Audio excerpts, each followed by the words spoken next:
सदगुरु कबीर साहिब की जय। सदगुरु इंद्रमणि साहिब की जय। सभी साथ संगत को हाथ जोड़कर सत साहिब।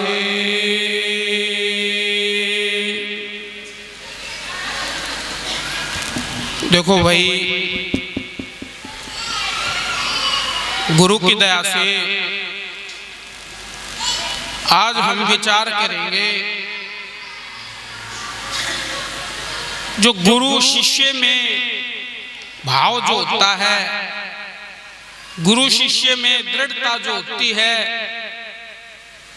उससे ही बात बनती है। वो कैसे आती है, संतों ने इस चीज का उदाहरण भी दिया है, शब्दों में काफी बार सुनने को मिला है। जैसे कि देखो,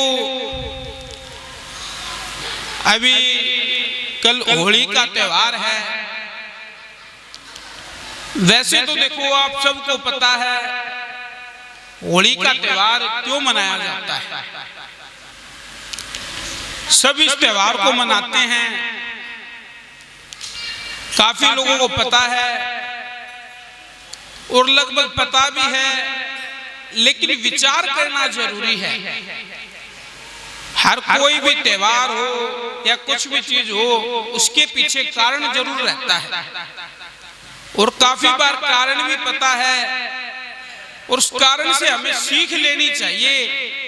उस बात से हमें सीखने को मिलता है, तभी बात बनती है।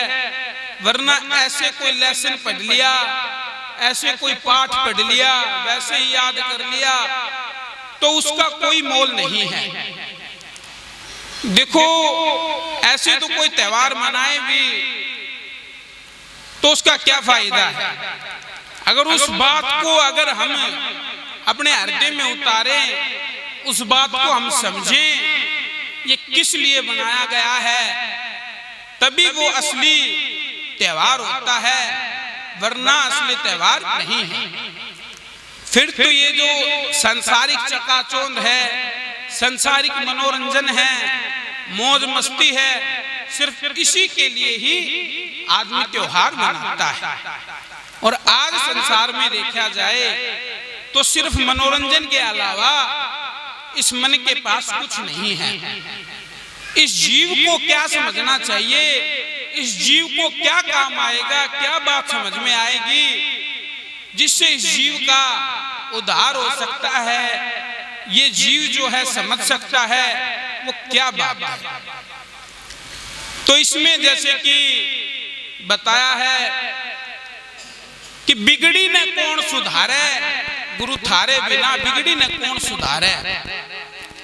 ऐसे ही प्रहलाद भगत जो थे, उनका उदाहरण बताया है कि भाई एक दिन बिगड़ी पिता पुत्र की, बांध खंभ का मारे, अपने भगत की सहाय करण ने नरसिंह दे ही धारे। गुरु थारे बिना बिगड़ी न कौन सुधारे।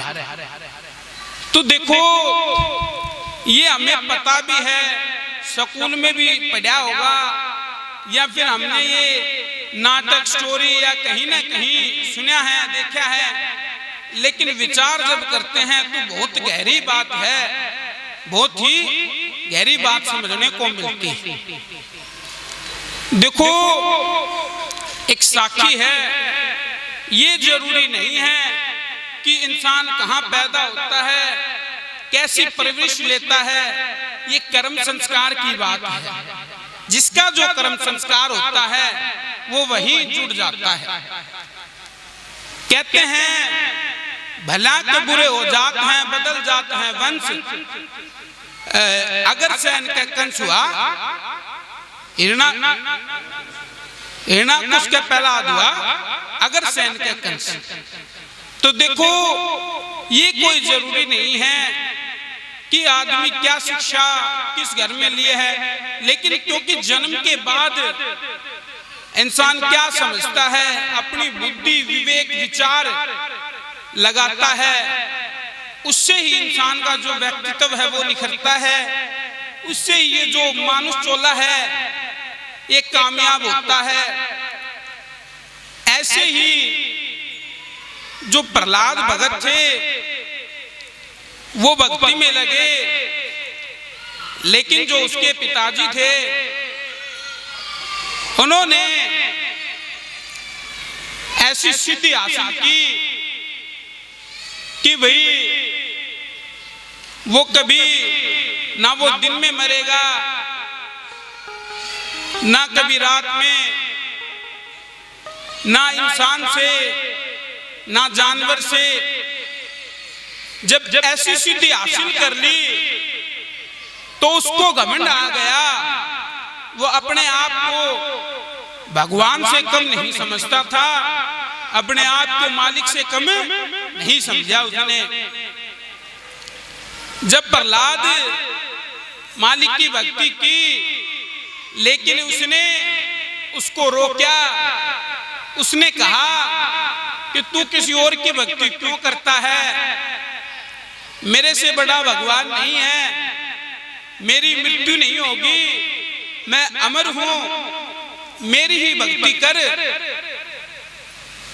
ऐसे उसने अहंकार वाली बात की। तो देखो उसने अपने मालिक की भक्ति की, उसका जो विश्वास था वो बहुत ही दृढ़ विश्वास था। तो क्या हुआ, जब वो प्रहलाद भगत जो हैं वो माने नहीं, वो अपनी भक्ति करते रहे, तो उसको गुस्सा आ गया। तो उसने कहा कि भी इसको मार दिया जाए। तो उसने भाई बहुत सारे हिरण्यकश्यप ने प्रयास किए, बहुत सारे, कभी कुछ किया कभी कुछ किया, लेकिन प्रहलाद भगत मरे नहीं। ऐसे ही जो हिरण्यकश्यप की बहन थी होलिका, उसको भी एक वरदान मिला हुआ था कि वो अग्नि से जल नहीं सकती, अग्नि उसका कुछ बिगाड़ नहीं सकती। तो उसने आपस में हिरण्यकश्यप ने और उसने बात करके भाई कहा कि भी इसको ऐसे करेंगे, आप इसको अग्नि में लेकर बैठ जाओ और अग्नि लगा देंगे और ये जल जाएगा, आपको वरदान मिला हुआ है। ऐसे जब किया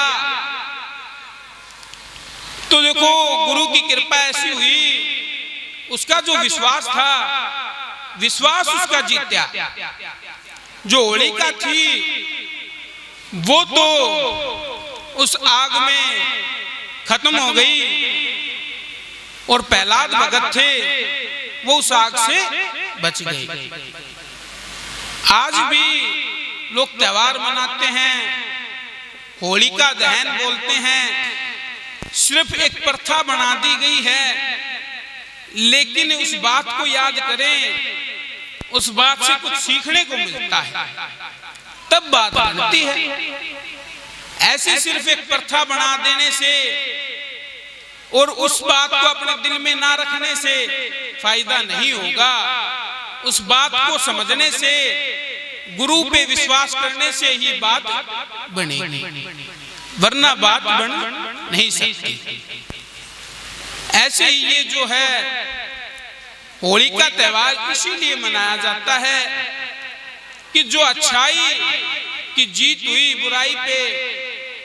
देखो अच्छाई हमेशा ही जीतती है, लेकिन इंसान अपना विश्वास जो है वो कमजोर कर लेता है। इंसान का विश्वास जो है वो दृढ़ नहीं होता। छोटी सी परेशानी आने से वो घबरा जाता है और फिर वो अपने दिमाग से ही कभी किसी चीज को सही समझता है, कभी किसी चीज को सही समझता है। सिर्फ जो निजी स्वार्थ होता है सिर्फ उसी के बारे में सोचता है, और निजी स्वार्थ आदमी का गलत भी हो सकता है। जो सबके लिए सोचा गया हो, जो सबके लिए किया गया हो, वो अच्छा काम है जो निजी स्वार्थ के लिए सोचा गया हो, उसमें कहीं ना कहीं आदमी गलत भी कर सकता है। और जब आदमी खुद की बात आती है, कोई छोटी सी मांग पूरी ना हो, छोटी सी बात पूरी ना हो, तो आदमी अपना भगवान है वो चेंज कर देता है। कभी किसी को मानता है, कभी किसी को मानता है, लेकिन सत्य को भूल गया है। सिर्फ छोटी छोटी इच्छाएं पूरी करने में लगा है, और जो इच्छाएं पूरी कर रहा है उसका कोई मोल नहीं है, वो तो एक दिन ऐसे ही खत्म हो जानी है। लेकिन जो सत्य सार चीज है उसके बारे में विचार नहीं करता, और उसके बारे में विचार करेगा तभी ये जो जीव है इस भवसागर से पार होगा। नहीं तो ये जीव जो है इस भवसागर के चक्कर ऐसे ही लगाता रहेगा। तो ये गुरु की दया से विचार की बात है। तो आज समय को देखते हुए इतना ही। बाकी एक बार मिलकर सभी जय के नारे लगाओ भाई। सतगुरु कबीर साहेब की जय, सतगुरु इंद्रमणि साहेब की जय। सभी साथ संगत को हाथ जोड़कर सत साहेब